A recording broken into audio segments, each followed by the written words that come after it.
kamay, likod. Pansin nyo naman parang nagmamassage lang tayo. Ha? Pero pansin nyo rin, hindi namin binabasa yung kanyang puso. Hindi. Yung singit, hanggang puwet.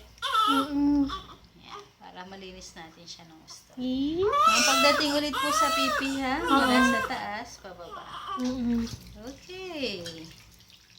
Wow, ang sarap na oh. Press ko na. Compress. Talo mo pa si mami mo.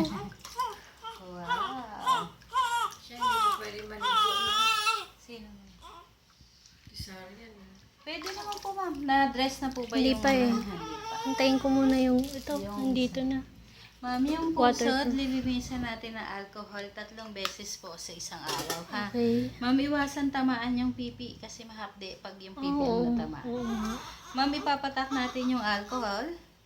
And then, isang straw. Paikot po ma'am para malinis natin yung mga nakasingit po doon sa side na. Okay. Done na? And then ma'am, pansin mo, dalawa yung water natin. Tanggalin ko na ma'am to ha, kasi binasa ko na siya. Hindi na po siya ganong madikit. Ha? Okay. Bandawang ko lang siya.